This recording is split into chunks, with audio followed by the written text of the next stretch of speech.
founder of the Greening Law Firm.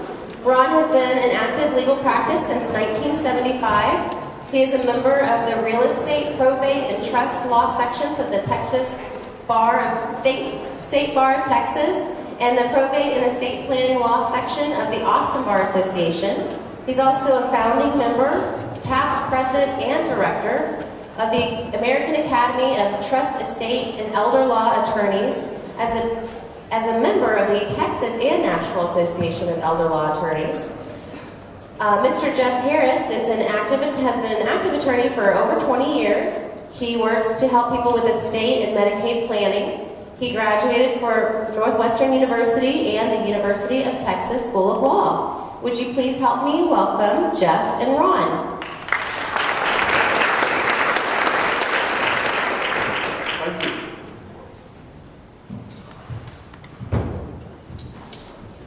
Good morning. Good to see you all here this morning. I'm Ron. This is Jeff. Good morning. And we work together to help people make informed decisions. Most people do not do that. If you did a survey of all these above average people here with you today, you would find that over 70% by their own admission do not have a current estate plan. It's pretty amazing. And we have terrific laws in Texas. They're just terrific. We can make decisions on who's going to manage our health care. We can make decisions on who's going to manage assets under lots of different situations. But if we don't do it, some judge is going to have to do that for us because we did not take advantage of the state law. So we're this morning going to talk about some of the ways that you can take advantage and your loved ones can take advantage of our state laws, which are terrific. So we're going to talk about, you have a handout there. In the back of that 8.5 by 11 brochure, you'll see a glossary of terms of the items that go in typical estate planning. And those are some of the things we're going to talk about here today. So we will start by talking about basic estate planning. Everyone's heard of a will. Most people haven't a clue what really a will is. What is a will, Jeff? Well, a will is simply a set of instructions to a judge. It says, "Dear judge, when I die, here's what I want to have happen with my stuff." And typically people say more than that in their wills. Typically they would nominate someone to handle the stuff when someone passes away. That person is generally an executor. You've probably heard that term. Also in the will, you can say a number of other things that you want to have happen with your stuff, and set out different instructions. I think when most people think of estate planning, they think of wills. I know when I was a law student, even before, if someone asked me what estate planning was, I would say, well, it's just doing a will. Even our clients who do very sophisticated estate planning still come back to us and say, well, I need to change my will. They've done things to go way beyond a will, but that is basic estate planning tool. Ron, wills aren't effective just because you put your instructions down in writing. Something has to happen to make that thing go. That's right. If I have a will that's a valid will and I pass on, someone has to take it to court and ask it to be probated. There's nothing automatic with a will. It's not a contract, not enforceable by anybody except a probate court judge. That's the only way a will has any effect on anything. And as Jeff mentioned, in my will I could nominate who I want to handle things, but I'm merely nominating that person. I'm not appointing that person. That person has no power, no legal authority to handle my assets after I die until the will is probated, that is, submitted to probate court and there's a hearing, and the will is admitted by the judge based on the Texas Estates Code that meets the requirements of the Estates Code. And the will is admitted to probate, and the judge signs a written court order appointing someone. Say I appoint Jeff to be my executive. Well, I'm not really appointing him, I'm nominating him. Only the judge can appoint him. But if Jeff submits all the paperwork, proper application to the probate court, and sets a hearing, and the hearings are pretty short because we handle a lot of the paperwork with the court ahead of time, so a long hearing would be 3 or 4 minutes. And the good news is, in Texas, probate is pretty simple compared with all the other states. It's not tens of thousands of dollars and months and months and months. Most probates in Central Texas we're able to handle for $3,000 to $5,000 and can get them handled in a matter of 60 to 90 days if the client is willing to proceed on and give us the information. We're usually waiting on the client. It's not waiting on the court. The courts here in Central Texas are extremely responsive. We're really fortunate to have judges that are well organized and really handle things expeditiously, and that keeps the cost down and also the time down for probate. So no one has authority. Jeff doesn't have authority to manage my assets after I die until he applies for probate and the judge appoints. The judge will usually appoint whoever I've nominated in my will if that person submits a proper application and shows up sober at that hearing. The judge will appoint him. And then at that time, Jeff could be my executor and handle my stuff. Yeah, through the court process, there are 3 or 4 important steps that take place with the court. After I'm appointed executor, I've got to do a few things and meet a few deadlines. Namely, I have to give notice to the world that if they have a claim against the estate, that they can have to make it in a certain way. So I put a notice in the newspaper. You've probably seen those notices in the newspaper that say someone's passed away and there's been a probate case opened in a certain court, and if you have a claim, you can make it at this address. That's one thing that has to happen. Another thing that has to happen is you've got to give notice to the beneficiaries named in the will. All right, that's a relatively new law. It was passed thanks to a renegade executor who was an attorney, I believe, here in Austin, who absconded with some estate monies, and the legislature says, well, we're going to put a stop to that, and the way we're going to put a stop to it is we're going to make executors give notice to all the beneficiaries named in the will. So executors are responsible for sending a copy of the will and a copy of the order admitting the will to probate so that the beneficiaries know that they may have something coming from the estate. Let's see, the next big step is filing or preparing an inventory. An inventory is a list of all the assets in the estate and the value of those assets as of the decedent's date of death. All right, so the executor puts together a detailed list of everything that the executor is responsible for managing and the values of those assets as of the date of death. Now, in the past, every executor had to file that and put that information in the public record, and that was a big deal, right? Would you want your assets and their values going in the public record? I know I wouldn't, right? Probably not many or any people here want to, but that was a requirement.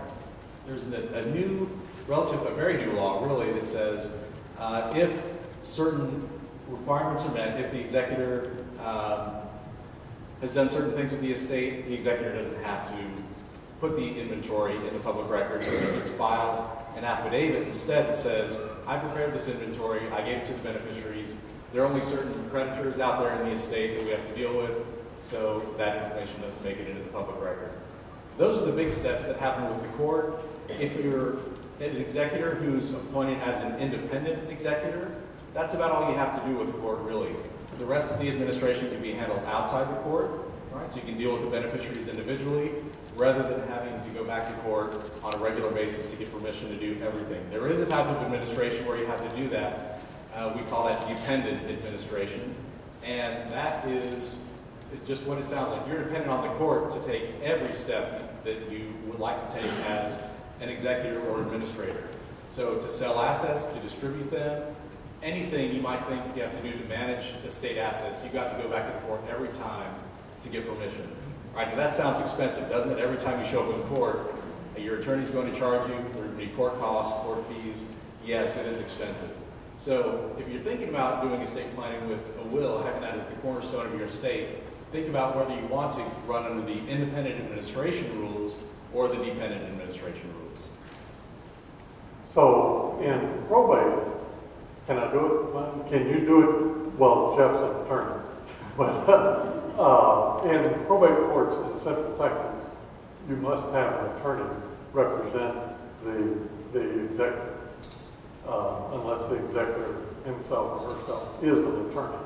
Because the courts have found that non-attorneys mess things up so badly, they get so scrambled, they don't want to mess with it anymore. So they will require every executor who's applying to be appointed to have an attorney represent it. And people get all upset and mad about that, but it's really to help the estate be administered properly, efficiently, and effectively.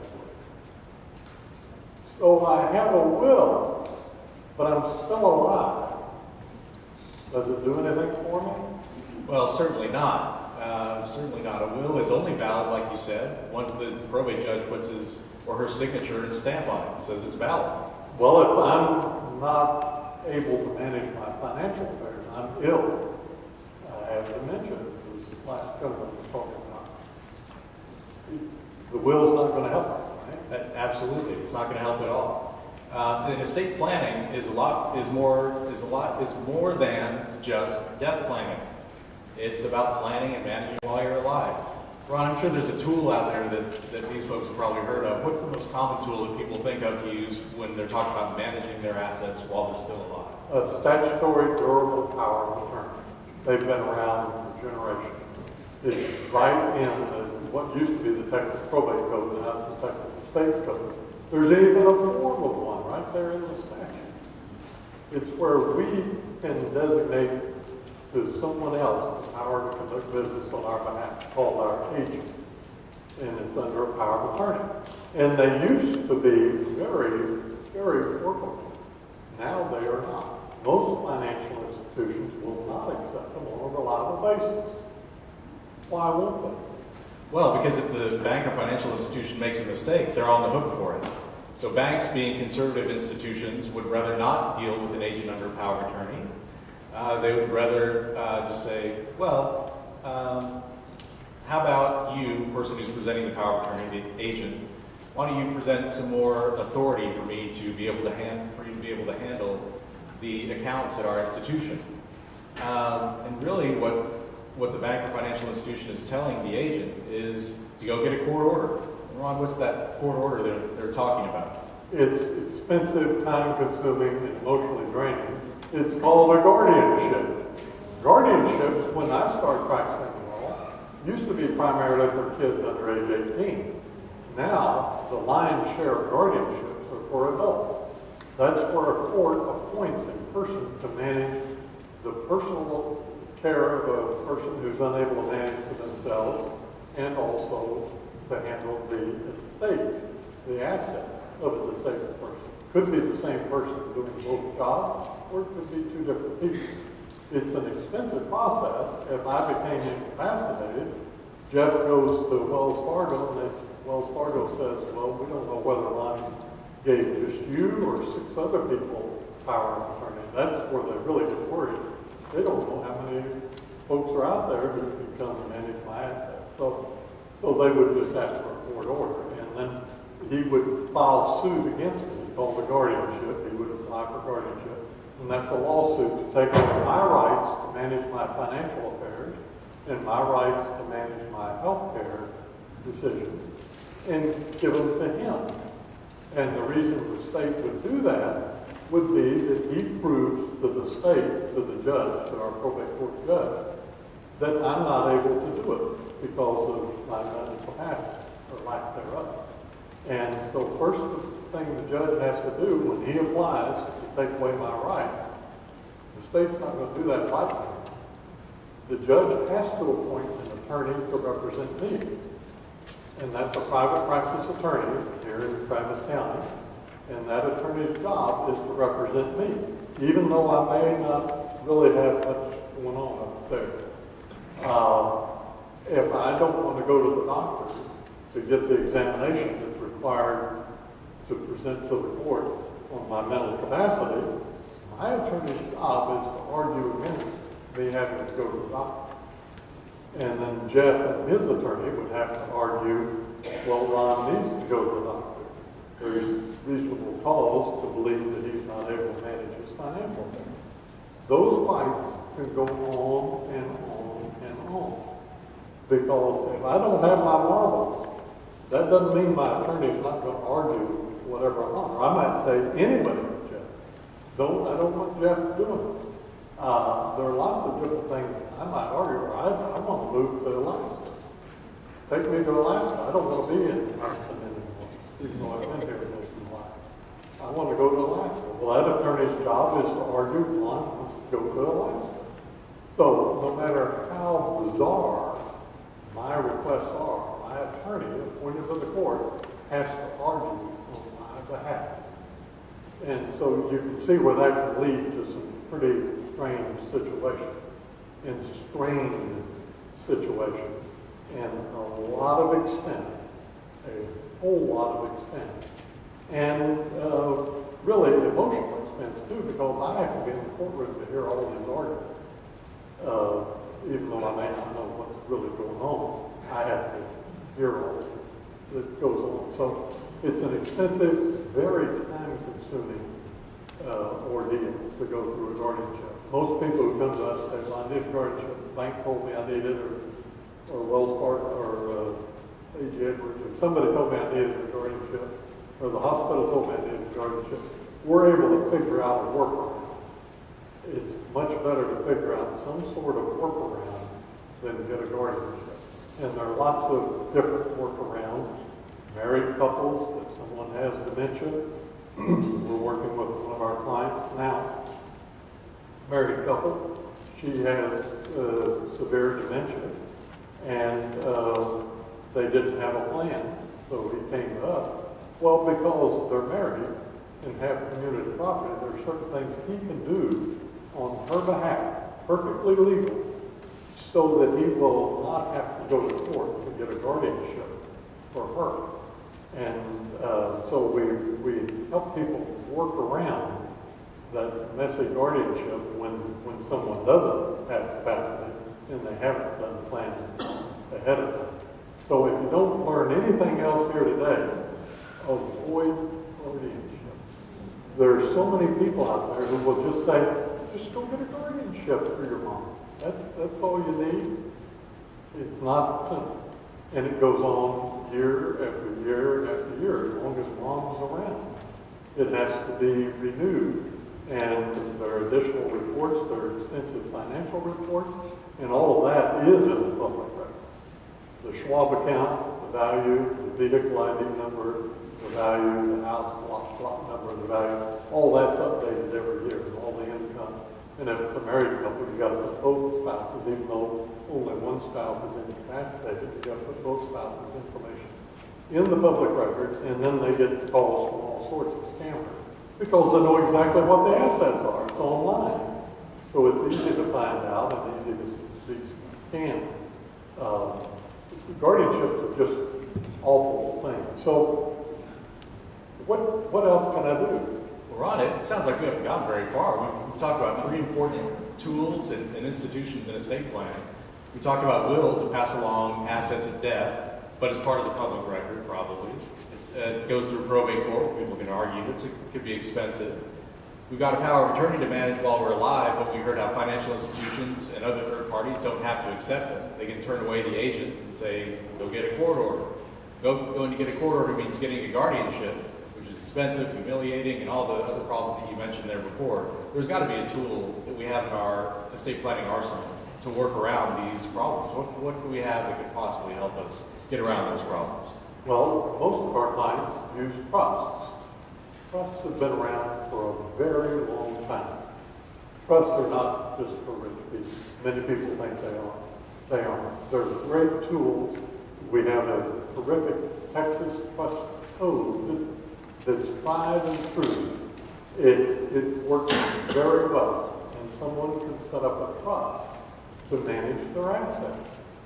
And a trust, I like to think of it as a box bigger than Texas, just a huge box. And you can put anything in you want into this box called a trust. And it's a set of rules for managing assets that you put into the trust. And so most people who set up a trust, I set up a trust.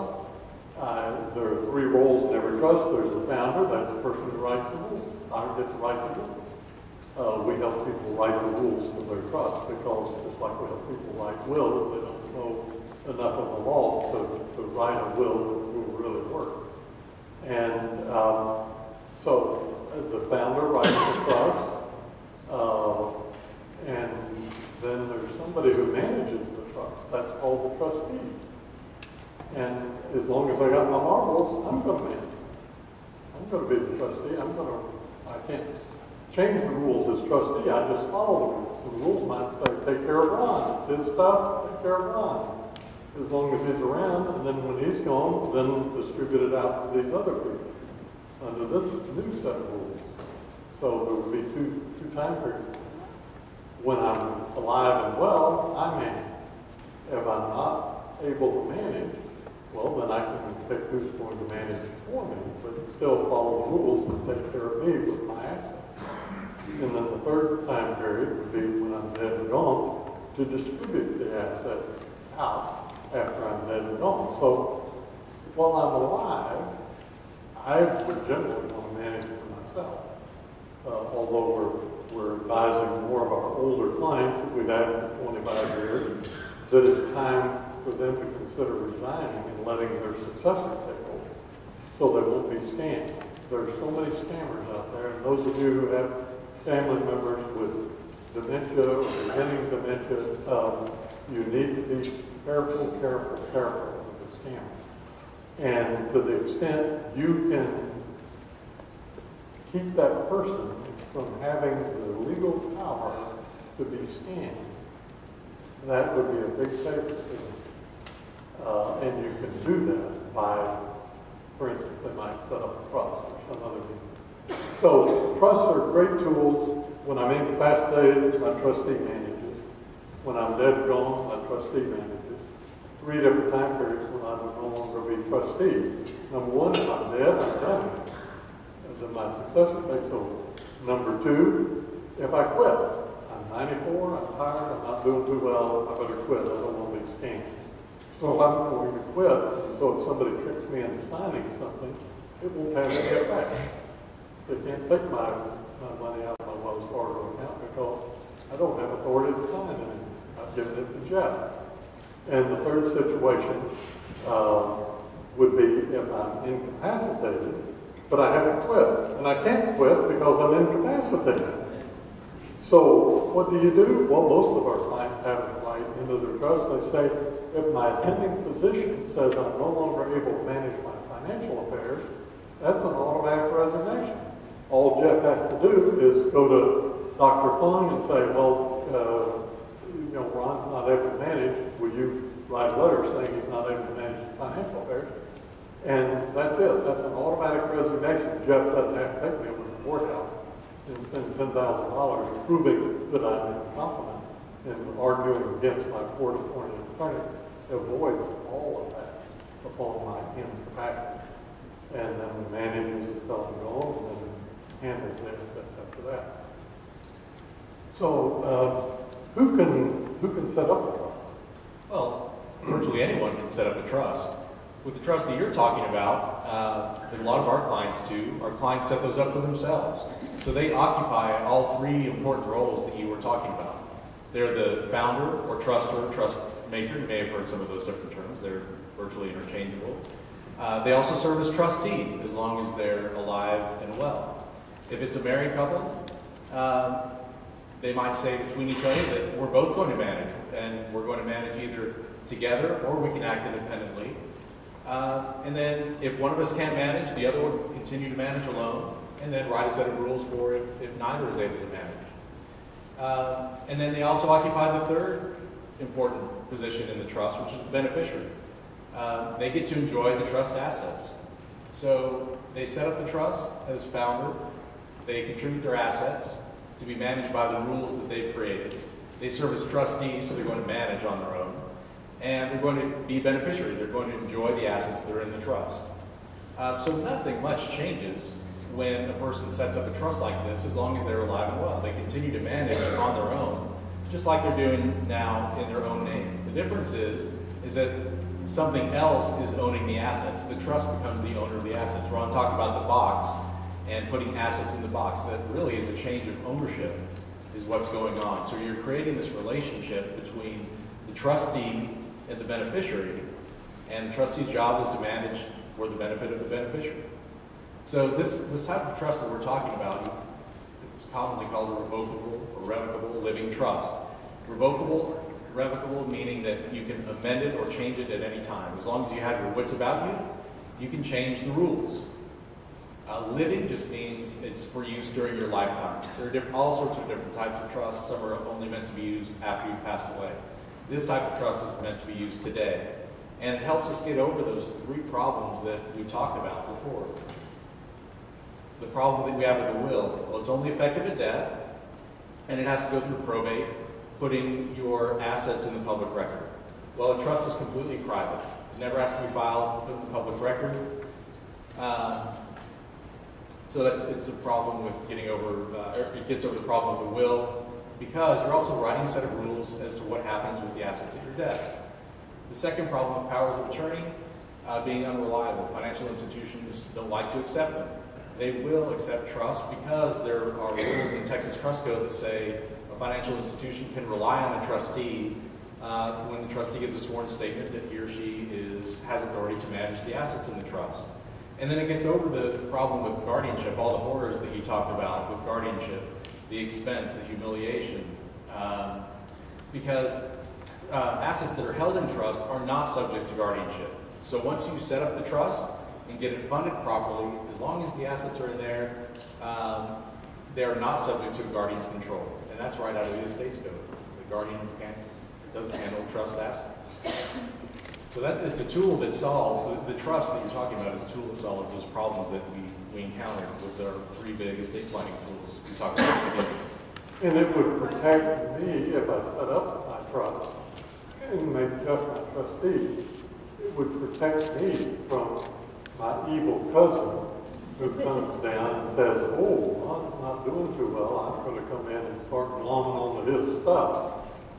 Well, if I put it in a trust, Jeff's the trustee, my evil cousin, who might come down, and I don't have any evil cousins, they're all great, but if I had one, could come down and apply for a guardianship and say, well, I'm a relative, and so judge, appoint me and give me the authority to handle Ron's stuff. Well, the judge might do that, but the judge can't give my evil cousin the power to manage assets in my trust. I've already given that to Jeff. So it really protects me more from other people coming in later on after I've lost my wits and taking unfair advantage of it. Well, that's one type of trust. I bet the folks here are interested in hearing about maybe one other type of trust that might be helpful to them, especially for someone who's suffering from a disability or incapacity. Is there a tool in our quiver, an arrow in our quiver that we could use to help someone who's suffering from incapacity? Maybe they're looking to gain public benefits, Medicaid, Social Security, disability.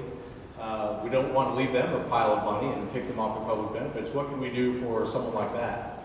Well, folks can give away assets into trust so that they're protected for the beneficiaries.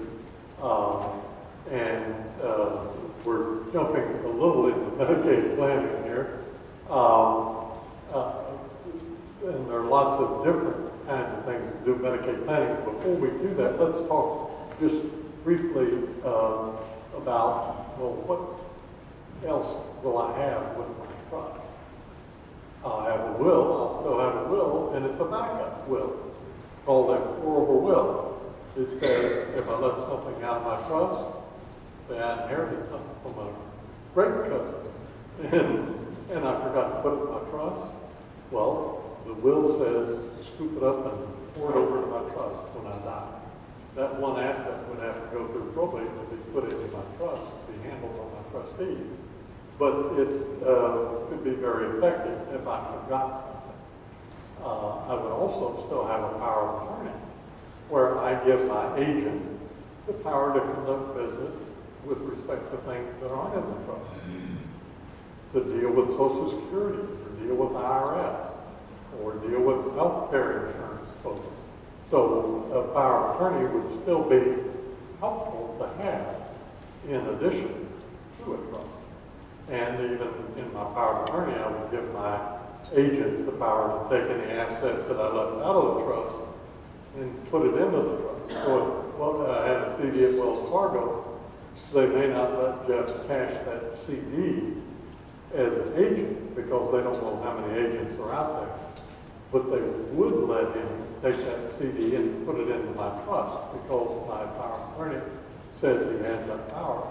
And that CD is going into a vehicle designed to manage my assets. It's not walking out the door with somebody that they don't know, and they don't have to worry about the other agents coming in that situation. So with a trust, you would still have a backup will called a core will and a power of attorney, statutory durable power of attorney. Now, what about health care? Yeah, estate planning is also about making health decisions. What happens if you're unable to make health decisions for yourself?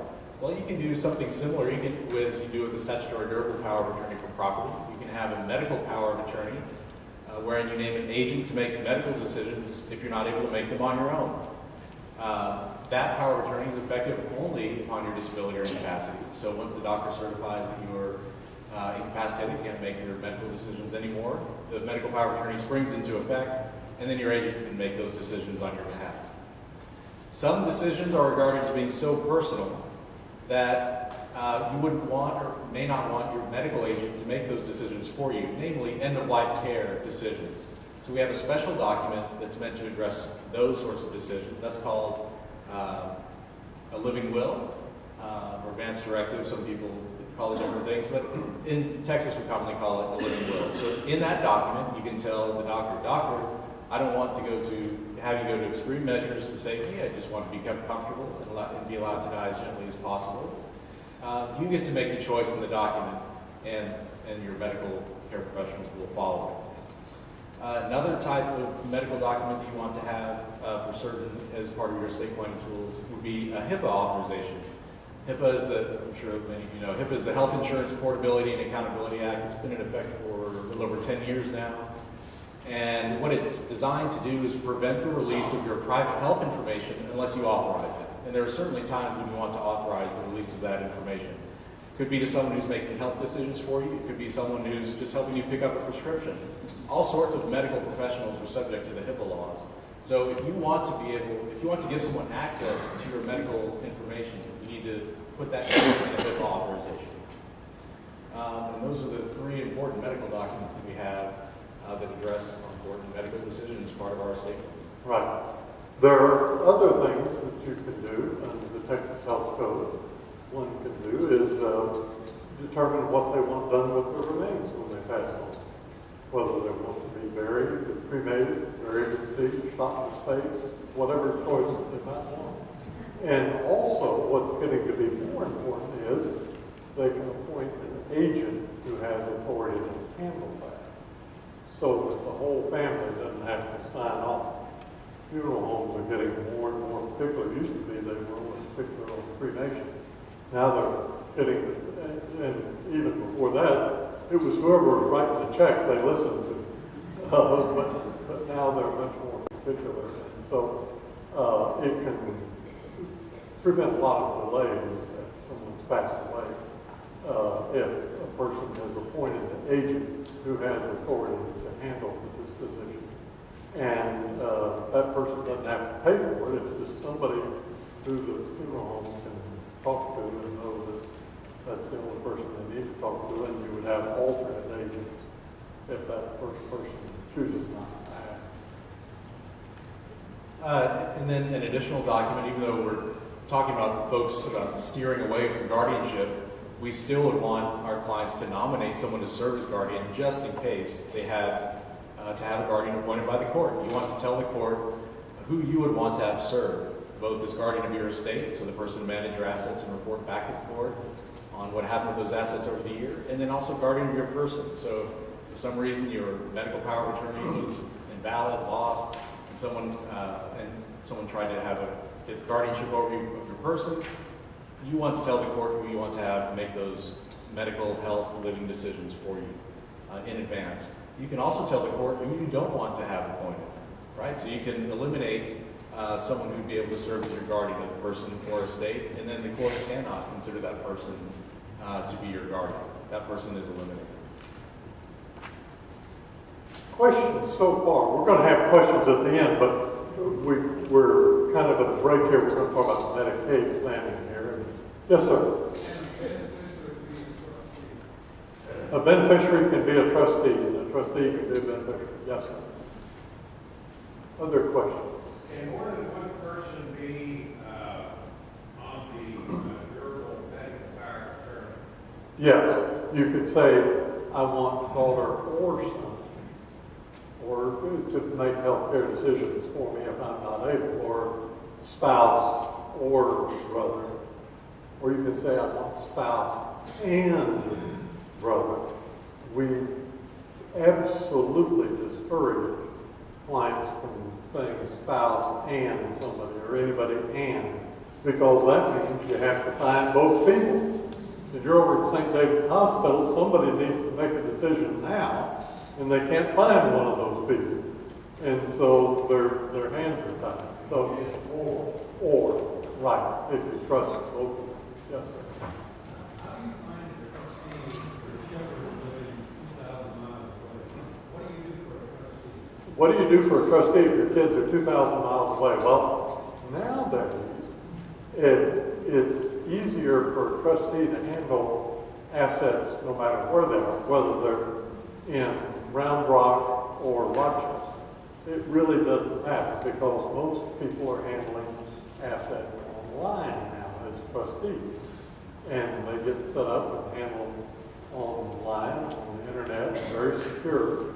And so they don't have to be here in this area. The picking a successor trustee is very, very, very important. They must meet 3 qualifications. They have to have these qualifications. Number 1, they have to have foresight. They just have to have common sense. Pay the bills. Pay the light bill. Pay the insurance. Keep things running. Some people are loving carrying people with great health care agents for it. But for managing assets, well, they don't quite fit because they don't need to balance their own checkbook. So they wouldn't be appropriate. Second thing they must have is some financial sense. They don't have to be a Warren Buffett investment genius, but they do have to know enough not to invest in some screwball get-rich-quick scheme with your money when you're at home and not knowing what's going on, but you're still very much alive and need your assets to take care of them. So you want someone who will seek advice. They don't have to be the expert, but they have to be someone who will seek advice. Seek advice of a CPA. Seek advice of a financial advisor. Seek advice of an attorney. And all those people can be paid for out of the trust. The trustee doesn't have to pay the expenses of operating the trust. The trustee's job is to operate the trust, hire the proper people if they need advice.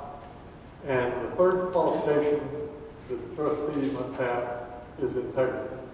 It's someone you trust from a moral, ethical standpoint who won't be buying tires for their car with your money when you're laying at home and don't know what's going on.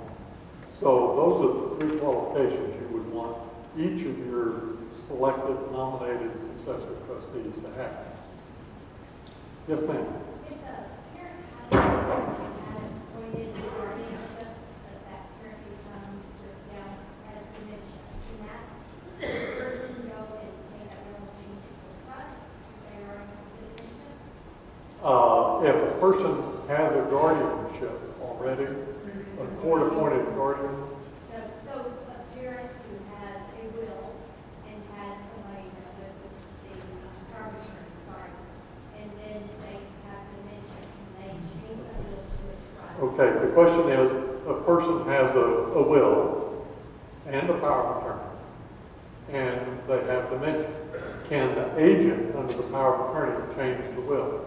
And the answer is absolutely not. Under any circumstance whatsoever, they cannot change the will. However, we've got a case right now. I was on the phone late last night with a lady from Florida. The agent might pull a fast one, as her brother's doing, and taking mom's account, because mom's still alive, so the will not taking effect yet.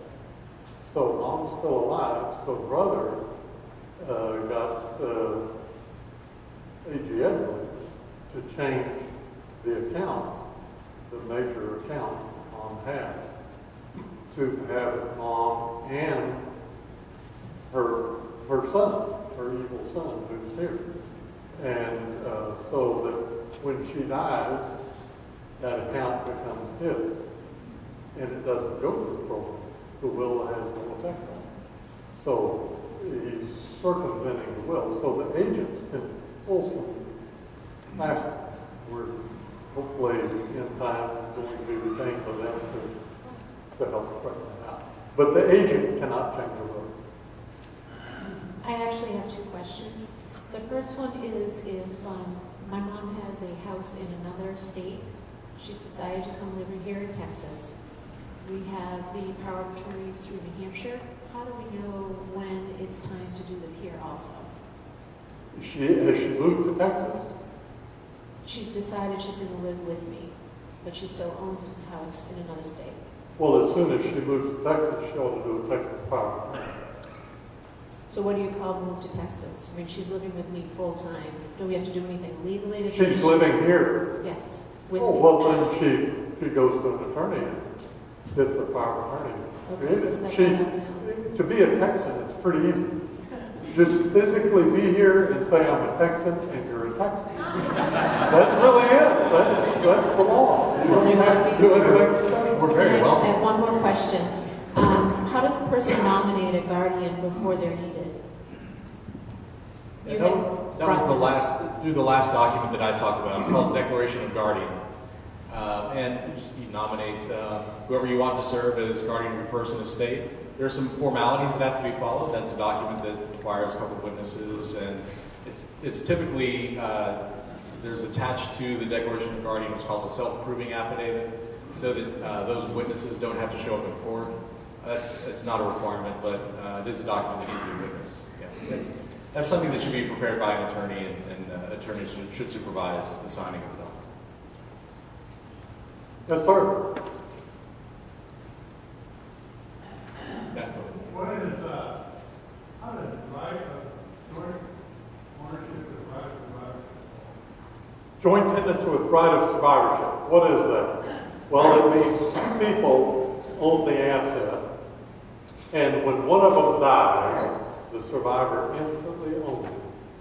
No probate, nothing else happens. The survivor instantly owns the asset. But while they're both alive, they would both own it. Or there could be three people. So joint tenants with right of survivorship, many accounts are set up that way. If someone goes to a bank and says, well, we want these two people, husband and wife typically, sometimes even dad and son, we want both of them on the account. The bankers don't really talk to their clients and customers about it, but they will generally make the account joint tenants with right of survivorship, which really, you might think of, voids the will with respect to that account. Unintentionally, but because people don't ask the right questions and the bankers don't know the right things to tell their customers, they set up these types of accounts. You own real estate, same like You can own real estate joint tenants with right of survivorship. Yes. Most people think real estate is that way, is between a married couple, but it's not. So a married couple has community property. One of them dies. Well, half of the real estate, half of the home belongs to the survivor, and the other half is in the deceased spouse's estate. And it's just hanging out there. And nobody is in charge of it until it goes through probate. And it could be hanging out there for decades. There are lots of houses that are only half owned by the surviving spouse and other half in the estate. And people don't know it. People come to us for for estate planning, and we asked them, well, when your spouse passed away, did you go through probate? Didn't need to. I inherited the house. He left it to me. Well, did you go through probate? No, didn't need to. Well, then the house is hanging out here. Nobody's in charge of the house. And those need to be straightened out. Other question? I have a question. You talked about a trust, and then there are three components: trustee, executioner, and the beneficiaries. Now, once the people who have formed the trust are dead, would the tax people go after the beneficiaries, and would that be a burden for the beneficiary to have this, the assets pertaining to the dead people from the trust? So the beneficiary could be the children or anybody whomsoever the trust appoints, right? I think the short answer is no.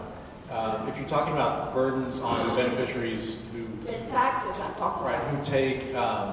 who take estates or parts of trust, generally the burden is on the level before the beneficiary receives the estate. So the estate or the trust would be responsible for paying any estate tax that might be due, for example, before it gets down to the So beneficiary. the trust pays the taxes for the beneficiary? Before From the the assets? before the beneficiaries receive their distribution or inheritance. So the trust handles all of that, and then Right. the rest goes to the... And just very generally speaking, beneficiaries aren't responsible for any tax on what they receive. There may be some income tax associated with donations with that, but from an estate tax standpoint, that tax is paid at the estate level or trust level before it gets down to the beneficiary. So pay the tax, pay the expenses, whatever's left, follow the instructions in the trust will. And your mom was smart in moving to Texas, because in Texas, we don't have a death tax. We did until 2004, but ours expired. So there's no death tax in Texas. You can have $1 billion in your estate, and the state's not going to collect pennies from the estate as far as a death tax. There still is a federal estate tax.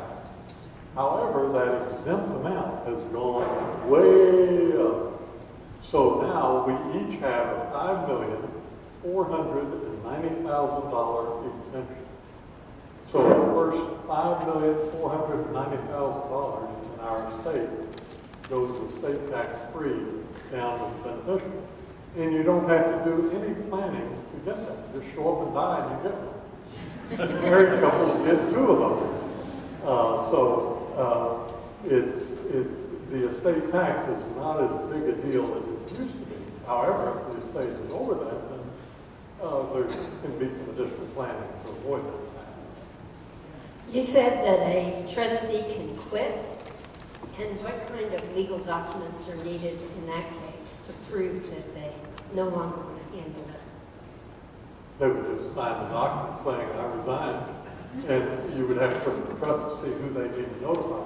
It may be only the successor trustee. It may be to notify all the beneficiaries that you resign. But a trustee is a voluntary position. I could appoint Jeff to be my trustee, but he doesn't have to accept it. And he might say, today, well, sure, I'll do it. But 10 years from now, he's busy doing something else. How much does it pay? Yeah, right, you're right. And I can provide in my trust that he can pay himself, what a commercial trustee, what Wells Fargo would charge, or Austin Trust Company would charge. So I can provide that he can pay himself, because I want his judgment to manage my financial affairs when I'm not able to, or after I'm dead and gone. So if the parents are the trustees and they say we no longer want to be trustees, would it be better to have that notarized so there wouldn't be any question about it? Better to have what? The statement. The resignation, yes, it'd be better to have it notarized. It needs to be a formal document, but also it needs to comply with the trust. And different trusts have different rules for resignation and proper notification, so that you have a successor trustee taking over, or have to go to court. A trust does not fail for lacking a trustee. If I create a trust and have only one successor trustee, and that successor trustee chooses not to serve or cannot serve, then the trust doesn't fail. Judge Herman over here in our probate court would just appoint a trustee, and generally that would be a financial institution that has a trust department. Speaking of fees, can you give some ballpark figures on some of these things you talk about, like a simple will set up as opposed to complicated ones, or like when you have people who have ongoing trusts and taking care of, people's estates? Can you just give us some ideas? Well, it's all over the ballpark. It's like going to a car lot and say how much is your car. I understand. But I'll give you an idea. Is there are there ever percentages involved in some of these things? No. No, it really has little or nothing to do with the size of someone's estate. It really has more to do with the complications of their estate. If it's simple, if it's a married couple, if it's a married couple with a disabled person, a married couple taking care of a parent who has a disability, and you want to make sure, well, when the couple is gone, that parent who might survive them, who has a disability, is not disqualified from Medicaid. So you would have to set up a special needs trust for that person. So there are just so many different parameters. What we do is offer a complimentary consultation. Somebody come in, sit down with us.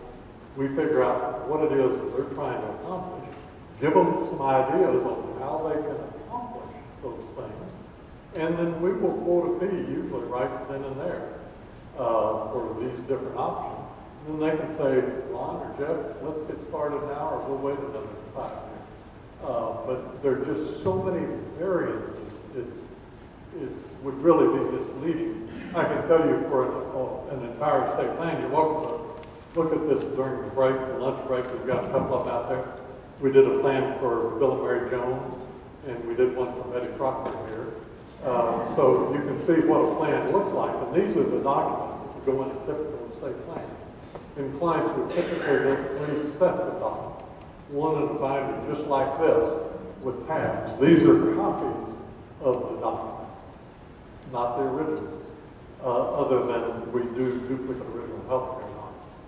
And then the second set of documents are the originals that are signed, witnessed, and notarized. We put those in a white envelope for clients to put in their safe deposit box or other place of safekeeping. And then while you're sitting in our office and signing the documents, and we have the witnesses and notaries there, we are scanning the documents electronically. We keep an electronic set in our records. We don't keep paper sets anymore. We have rooms full of them. But also, we provide clients an electronic set like this. And this is a flash drive, and this would have a copy of all their documents. They can pull out this little thing here and plug it into the UPS port on the computer and print out a whole other set of their documents or look at it on the screen. So a plan for a married couple, probably 60 or 70% of them would fall in a fee range of $5,000 to $7,000, and some are less, and some are a lot more than that, depending on the complexity. For an individual, probably 60% of them would fall in a fee range of $3,000 to $5,000. And again, some are less, and some are more, again, depending on the complexity. And that's what the trust-based plan, not just the will. You'd have the trust and all the things that are listed there, the backup wills, powers of attorney. A complete plan so that it's integrated, so that you're making choices. And Judge Herman's not forced to do that for you through an expensive process. One last question over here. I have actually 2 quick questions. You know, the revocable living trust you mentioned, does it have its own tax ID number necessitating its own tax return? No, revocable trust does not have its own tax ID number, nor does it file a return. The individual or individual who sets it up uses their tax ID number, their social security number. And the IRS says, please don't tell us, we don't care, as long as it's a revocable trust. And my other question is, the trustee that spends all the time administering the trust, are they entitled to compensation? And if so, what would be reasonable? If the trust says they're entitled to compensation, they are. most trusts say there is value compensation. And most of our clients say we want our trustee to be able to pay themselves what a commercial trustee would charge, which generally is between 1.1 and 1.3% of the assets under management per year. Thank But you. if it's some difficult asset to manage, then it may be more. All right, everyone, we're going to have to wrap it up. Let's hear a loud round of applause.